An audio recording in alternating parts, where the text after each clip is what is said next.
C'est une maladie qui n'épargne aucun pays africain. La dépression est une des premières causes d'incapacité dans le monde. Néanmoins, certaines croyances et le manque d'informations poussent les personnes atteintes par la dépression dans des impasses. La dépression n'est pas une fatalité, il existe des moyens pour en sortir. Nous allons en parler ce soir dans le Max Santé avec Ferdinand Ezembe. Bonsoir. Vous êtes Bonsoir. psychologue, merci d'avoir accepté notre invitation. Tout d'abord, pouvez-vous nous dire comment est perçue cette maladie dans les sociétés africaines ? Écoutez, il y a toujours eu la dépression dans nos sociétés, mais on ne savait pas exactement la nommer. C'est-à-dire qu'on a des personnes qui avaient des somatisations, c'est-à-dire qu'ils avaient mal partout, mais ils ne pouvaient pas dire qu'ils étaient déprimés. Ils disaient, moi j'ai mal au corps, je dors mal. Et c'était en fait des formes de dépression masquées. Parce que ce n'était pas le même descriptif qu'en Occident, où la dépression se traduit généralement par des idées suicidaires. D'où Oui. viennent ces idées reçues sur la dépression en Afrique ? Alors, le fait, c'est que quand les premiers anthropologues sont arrivés, ils ont vu un peuple joyeux et ils ont décrit les Africains comme étant des éternels enfants toujours gais, joyeux, heureux, et que surtout, il n'y avait pas de dépression, il n'y avait pas de tristesse. Tout simplement parce qu'ils n'avaient pas étudié le problème. Mais dans beaucoup de langues africaines, il y a des expressions qui traduisent la dépression. Il y a par exemple les Yoruba qui disent « mon cœur est faible ». Donc, à partir de là, on sait que ce sont des phénomènes de dépression aussi.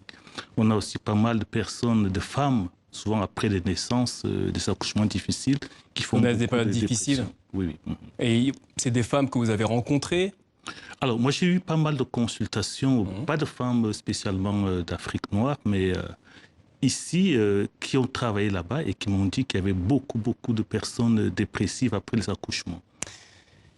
À vous entendre, on a l'impression que parler de sa souffrance est mal vu, mal perçu sur le continent.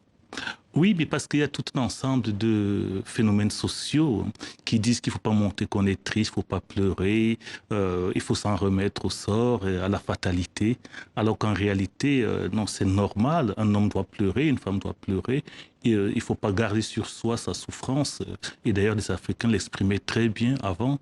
Et malheureusement, on a eu tous ces phénomènes qui sont arrivés d'acculturation où finalement on va jouer au héros et puis on ne montre plus sa souffrance. Et ce qui est triste, quoi. Selon vous, existe-t-il des signes qui permettent de reconnaître les personnes atteintes de dépression ? Alors, ce sont des signes très personnels, il n'y a pas de généralisation. Vous avez des personnes qui peuvent avoir des tableaux cliniques de tristesse et d'absence de motivation, d'absence d'appétit et de réclusion sur soi. Mais il y a aussi des personnes qui sont très excitées, hein, qui vont être dans une espèce d'excitation régulière qui en fait masque une dépression. Est-ce qu'on a trouvé au Sénégal de dépression masquée? Ou alors il y a des somatisations, des gens qui disent j'ai mal au corps, je ne dors pas bien, mes muscles me font mal. Ce sont des formes de dépression. Alors justement, le Sénégal, on va y aller. On a posé des questions au sujet de la dépression aux Sénégalais qui ont tenu à vous adresser certaines questions. On va les écouter et on se retrouve tout de suite. Bonjour docteur. Je voudrais savoir qu'est-ce qui cause la dépression mentale. Oui, bon, la dépression, il y a beaucoup de raisons. On n'a pas de raison. Ça peut être une déception amoureuse, ça peut être un échec personnel. On attendait beaucoup d'une situation et finalement, ça ne se réalise pas. Ça peut être aussi la perte d'un membre de la famille.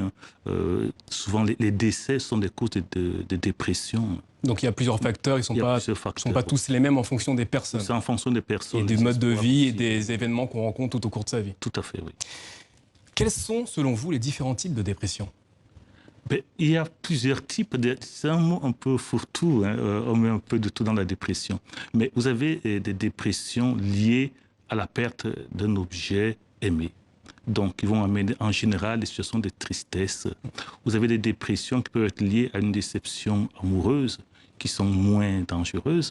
Et vous avez aussi des dépressions tout simplement dues au fait que les espoirs qu'on avait mis dans la construction d'un projet, de la gestion de soi-même, ne sont pas réalisés et dont les personnes vont rentrer dans des formes de dépression, mais toutes n'ont pas les mêmes conséquences, quoi. C'est-à-dire Il y a des dépressions qui vont être sévères et les personnes vont, par exemple, se renfermer et là, on a besoin, par exemple, suite aux tristesse due au deuil, on a des dépressions qui méritent un traitement médicamenteux. Et sur le long terme, c'est plus ou moins court ? Alors, ça dépend aussi des personnes, mais en général, il y a des dépressions pour lesquelles il faut des antidépresseurs. Il faut voir un psychiatre qui va vous donner des médicaments et ensuite il y aura un travail de thérapeute. Alors justement, en parlant de dépression, de médicaments, on va écouter une personne qu'on a interrogée, qui est dépressive, et qui vous adresse cette question. Je suis tout le temps anxieuse et dépressive tout le temps. Je voulais savoir qu'est-ce qu'on peut faire pour ça. Je voulais savoir quels médicaments il faut prendre pour la dépression, pour soigner la dépression. Bon, je crois qu'il faut consulter un psychiatre et après ils font des dosages pour voir quel type de médicament convient exactement à votre situation. Parce que le même médicament, le même dosage ne convient pas à tout le monde. Et après, les psychiatres peuvent faire un bon diagnostic pour voir quelle est la durée du traitement et qu'est-ce qu'il faut faire. Mais en même temps, une dépression avec des médicaments doit être accompagnée d'une psychothérapie. Il faut avoir un lieu où on peut aller parler de sa difficulté. D'où l'importance de s'adresser à un psychologue. Tout à fait. Quelles pourraient être, selon vous, les solutions pour faciliter la prise en charge des patients en Afrique? Je crois d'abord qu'il faut vulgariser le métier de psychologue. Il faut que les gens sachent, quand ils ont une difficulté particulière, je peux aller voir un psychologue. L'avantage du psychologue, c'est qu'il est neutre. Et donc, c'est un lieu où on peut parler en toute honnêteté. Alors que dans certaines institutions, on aura du mal à dire parce qu'il y a un poids moral tellement fort qu'on ne peut pas tout dire au prêtre, ou pas tout dire à l'imam ou au pasteur, ou même aux membres de sa famille. Alors que chez un psychologue, vous êtes libre de vous exprimer et c'est un lieu où vraiment, ils sont des gens formés déjà et qui peuvent vous aider à progresser parce qu'ils ont été formés pour l'accompagnement des personnes en situation de maladie mentale. Docteur Ezembe, le continent africain ne manque pas de psychologues. Oui. Comment expliquez-vous qu'il soit si peu sollicité? Je crois qu'il y a une méconnaissance due au fait que c'est un métier rare et nouveau. Moi, je fais sur le continent? Sur le continent. Par exemple, au Cameroun, je fais partie de la première promotion des personnes formées en psychologie. Mais comme il n'y a pas beaucoup d'émissions de télé comme la vôtre ou de radio où on vulgarise le métier de psychologue, donc les gens ont très peu de chances de voir un psychologue exercer. Donc il faut plus de vulgarisation. La vulgarisation, insister sur la vulgarisation. On a posé la question à un téléspectateur qui exprime la dureté, la persistance de certaines croyances. On l'écoute et vous pourrez lui répondre juste après.